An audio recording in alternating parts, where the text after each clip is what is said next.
too many plants. Oh no. So I got back from a business trip and all my plants are in need of help. Hey look, I'm wearing real clothes.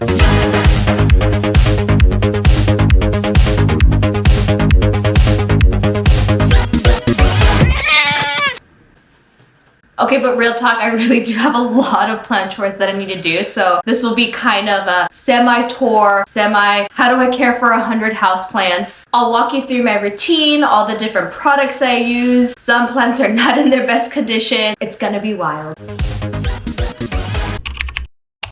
Okay, coming downstairs, I can already see this plant is not doing too well. It is extremely thirsty, and it's very overgrown. I keep my water jug in this dark corner right here, and I need to refill it now.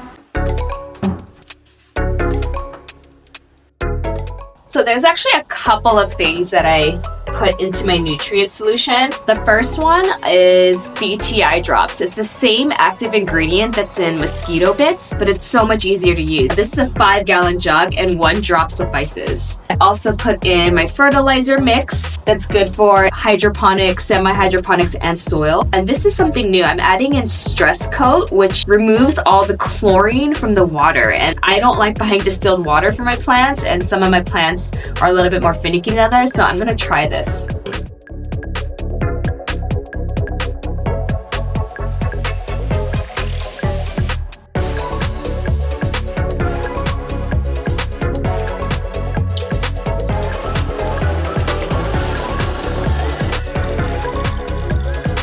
Oh my god!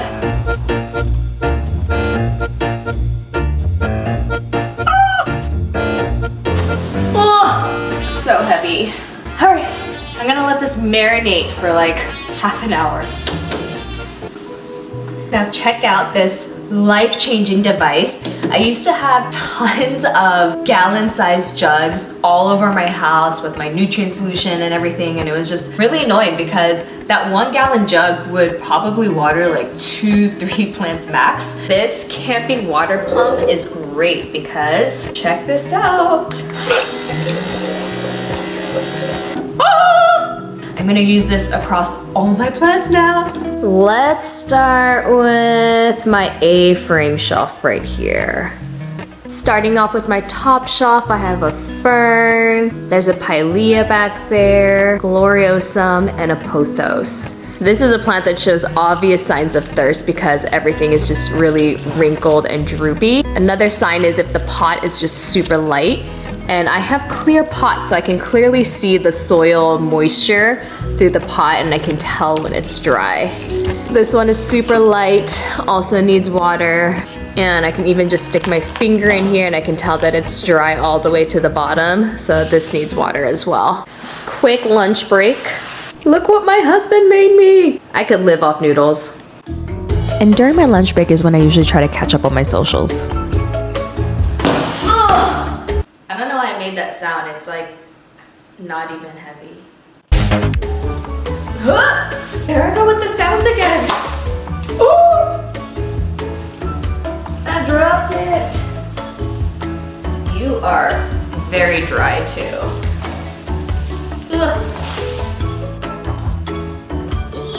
This plant is so ugly. I need to do something about this. Okay, I have some more room to water more plants. The way that I can tell this needs water is if the leaves are a little bit soft. When it's not thirsty, it's completely plump and turgid. This is a philodendron Brazil. I love the little stripe, the creamy stripe down the middle. I really should propagate this to make it fuller because this is literally just one vine. That's for another day. Let's get this water party started. I got a lot of questions about this plant. This is a bird's nest fern. It has this crown in the center right here. You don't want water to get in there, so only water around it. Need more.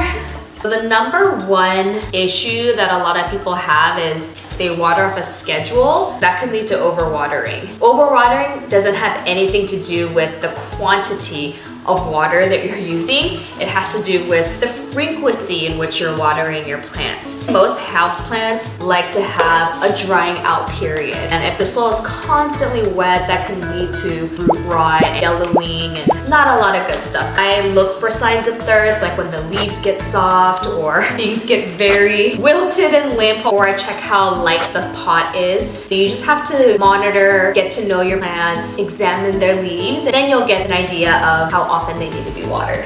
Okay, so everything here is good. I'm gonna let this sit for a little bit and then we'll move on. So many yellow leaves. Someone recently commented on my last video and said, why do you constantly wiggle waggle your fingers? It makes me want to turn off your video. Please turn it off. I will wiggle waggle all my fingers and my toes as much as I want. Look how pretty my string of hearts is. She's so long. Definitely needs to be propagated. She is pretty bald now though. She lost a lot of leaves right here. So see how naked these nodes are? And on top too, she's pretty bald. What I can do is I can take these strands and wrap them around the top and those nodes will root. But I'm gonna try something new. This is crazy cakey paste. I don't know if I'm saying that right. But basically it's a cloning paste, and if I put it on the nodes here, then technically within 4 to 6 weeks, it's supposed to force these growth points to activate. Just gonna brush every node. The node is where that bump is, where there used to be a leaf, and I'm just gonna dab it with that paste. There's so many bare nodes. And with succulents, I do the taco test. So I take one of the leaves closer to the top, and if it can form a taco, that means it's ready to be watered. I can definitely taco these leaves. And of course I can't find my watering can. Typical. See how you can instantly tell through the clear pot? I'm dripping that the soil is fully saturated. Another perfect example of a plant being thirsty. Look how soft and pliable these leaves are. Same with this one. Super flexible, total taco test, must water. I feel so bad for this guy, it's so thirsty. All these leaves just withered. Yellow leaves don't ever fix themselves, so I am just cutting these off. Look how curled it is. Pink princess, dry soil. Oh my gosh, these are so light. Very thirsty too. And this one, basically everything. I think I want to move these into clear pots. I can never just water my plants, there's always something else to do.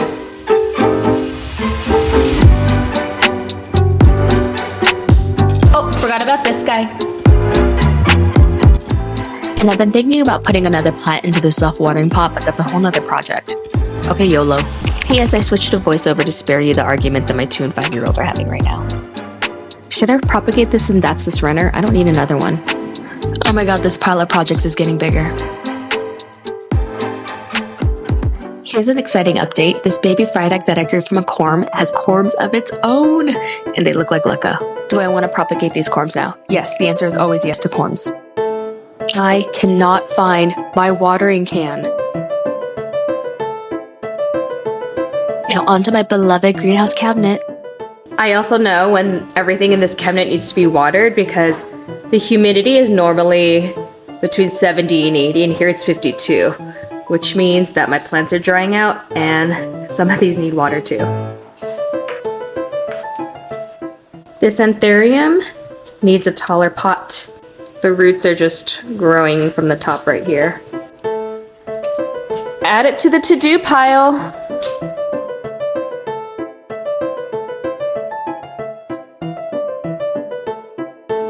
For those inquiring minds, this black stuff is aquatic soil and I use it to propagate all of my corms, and I really need to repot it, but that's really for another day because I don't have a trillion years right now.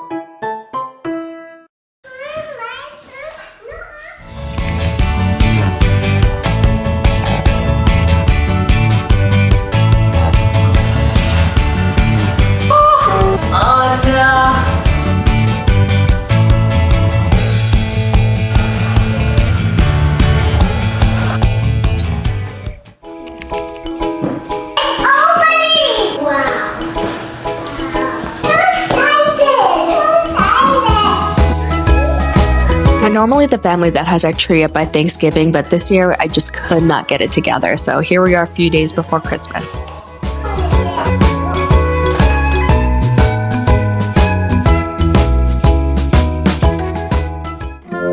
Okay, so I told myself I'm just gonna rest my eyes for just 1 minute before I get started on all the plant projects that I set aside earlier today. 1 minute, right?